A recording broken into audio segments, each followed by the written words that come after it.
The flames. They're getting out of control. Kunishige, you have to end this. No. No, not yet.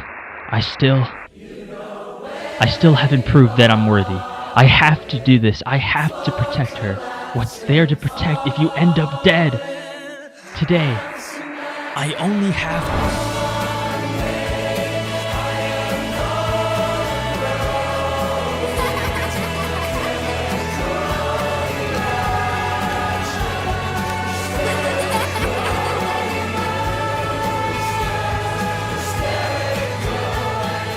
Kagurabachi chapter 129 shows us the pride of a man who refuses to surrender, a resolve refusing to break, and a dream he refuses to abandon, even when the scorching flames try to burn him away. For the spark that ignited his hope, Kunishige doesn't waver.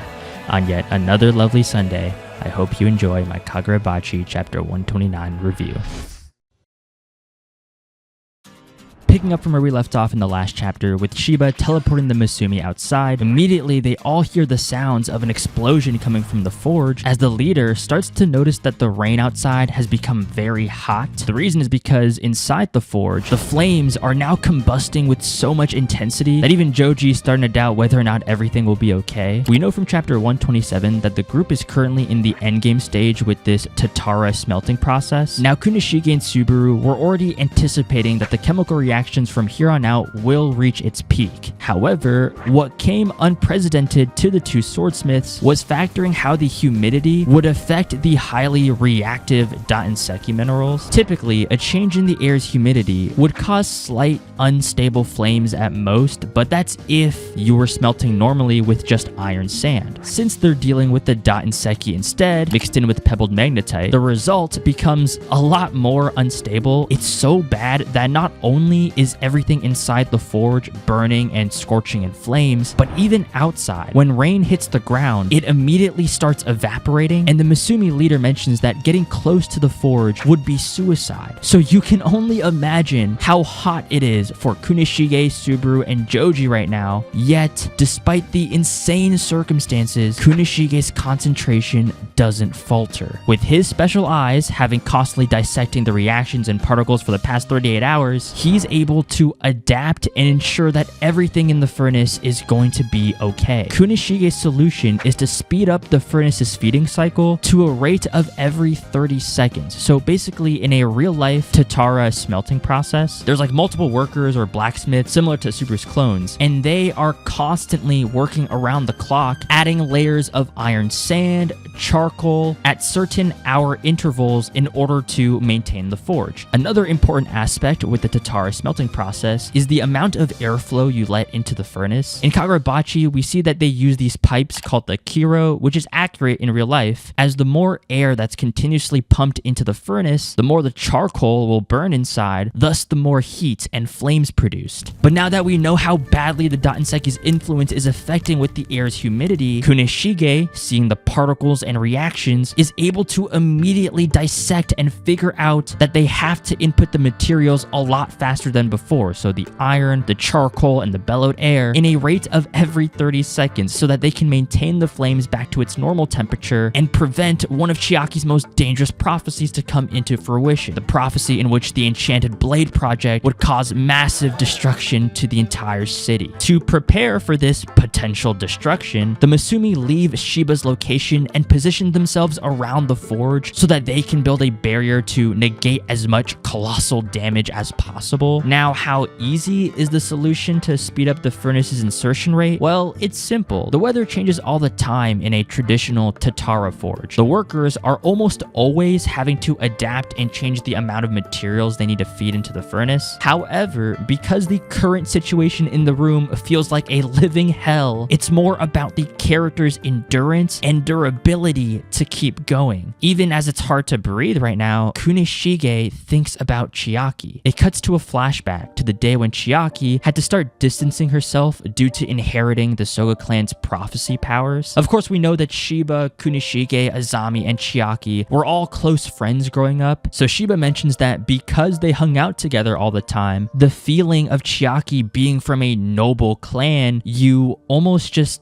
don't feel it. But as the saying goes, all roads lead back to Rome. No matter what, having the prestigious blood run through her veins caused Chiaki to unwillingly separate from those she loved being around. In this panel of Kunishige understanding the situation, it expels such a very strong emotion because Kunishige is thinking in his head that even though he loves Chiaki and wants to see her, he doesn't believe that he's of any worth to her, that he's just a peasant, which might sound extreme, but literally after Shiba brings up the fact and reminds us that Chiaki is from the well-esteemed Soga clan, Kunishige immediately thinks back to when Chiaki's arm was bleeding. He thinks about this moment here because he believes that it's the filthy, vile, low-life aspects of his father that Kunishige will put all of that on himself and accept that as his reputation, as his origin. And so even when Shiba mentions, hey, don't worry, just write a letter and I'll send it to her on your behalf, since Shiba's one of the Soga clan's guardians, and by the way, typical W Shiba wingman activities. Eventually, when the letters got caught and reported by the Soga clan, Shiba said, we'll have to chill on the letters for a while, but when things settle down, we can do them again. Or I'm paraphrasing here because before Shiba could even say something along those lines, Kunishige just immediately says no, realizing that his letters caused Chiaki to once again be in trouble, just like how he put Chiaki in trouble or in danger during the fireworks incident. So with that, plus knowing the fact that they're total opposites with their family lineage and their noble status, everything just accumulates in Kunishige's head as he just presumes that he's not worthy of Chiaki. Until we return to the forge where Shiba teleports back with the group, realizes how much of a death trap staying in this room for any longer is going to be as he tries to grab Kunishige, who's clearly not thinking of leaving, and says, Kunishige, if you die, it'll all be for nothing. And Kunishige responds,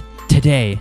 As for me, I only have today. It flips back to the fireworks with Chiaki before the incident had happened, where Chiaki mentions that she wants to set off the fireworks with him again next year, and the year after that, and the year after that as well, and so on and so forth. Kunishige reassures Chiaki if this is what she really wants, considering she's from a noble family and all, to which Chiaki responds by pinching Kunishige, saying, how many times are we gonna go over this? I don't give a damn about bloodlines. To me, Kunishige is just Kunishige, having always felt the burden of his tragic past, the despair, the realization that he couldn't even save his own mother before the light at the end of his tunnel could go completely dark. At last, there ignites a spark of hope, a spark that doesn't see Kunishige for his status, but for who he is, and a hope that one day these two people could see each other again. Holding on to that hope with Shiba and Subaru by his side, the chapter ends with Kunishige saying, Chiaki, today I will become worthy of you. That's why he's the GOAT! The GOAT! Man, I don't know how Hokuzono pulls this off, but literally every time I finish reading a Kagurabachi chapter, I can't help but smile and just appreciate the time that Hokuzono is taking with this flashback arc. Seriously, like, he's done such a phenomenal job on concentrating the emotional beats, making sure it's being conveyed without rush, making sure we truly understand each character, their stories, their feelings, the dialogue. It's just all so natural. I mean, the fact that we are once again reminded in this chapter on how tragic Kunishige's past was, but then using that as a way for readers to see how lowly Kunishige views himself in this moment of intense forging. Like, yeah, I get it. I truly understand how badly Kunishige wants and needs to do this, and it's because of seeing those emotions, the unbreakable resolve, the constant back and forth memories, the thought process on his feelings, that I'm with him, that I vouch for him, that I want Kunishige to succeed and save Chiaki from the circumstances that she's in. This sequence of panels with his eyes is just drawn and flowed so beautifully here, starting with the despair from his past and his parents that almost makes the light in his eyes go dark, yet is ignited, is saved by a spark of hope. Kagurabachi plays a lot with fire and sparks. It's not just a visual for smelting, but to represent moving forward. Sparks create light, and when there's light at the end of a dark tunnel, you have something to chase, a dream, a goal, And for Kunishige, it seems that Chiaki is the spark for him to keep going forward. Subaru, once again in this chapter, is proving why he's a top-tier, likable character in the series. Even when being in absolute hell right now, he's still managing, with his clones, using his sorcery to feed the furnace and maintain the forge. Keep in mind that this man has still not slept in days like Kunishige, so the absolute trust and support that Subaru has provided for Kunishige, it's clear why Kunishige ended up choosing him to be one of the enchanted blade bearers. And then Shiba in the end here, the GOAT. Of course, at first he shows like care and consideration for his friend by saying like, they gotta go, they're gonna die if we don't leave this room. But once he sees and hears Kunishige's resolve, similar to how compelled he felt with Mashiro's determination in the last chapter, Shiba holds on to Kunishige's back and says, go. Keep going, staying with Kunishige, figuratively and literally having Kunishige's back, like he always has. As for what happens in the next chapter, well, it seems like the smelting will be done, or close to it at least, as we'll soon be able to show, to prove to the government that the Enchanted Blade project, that Kunishige Rokuhira is the answer for this upcoming war. What I'm most excited for, however, is the moment Chiaki learns this revelation and realizes how far Kunishige has fought just to be with her again. With that being said, thank you so much for watching my review for Kagurabachi chapter 129, as I'll catch you guys in the next one. Peace.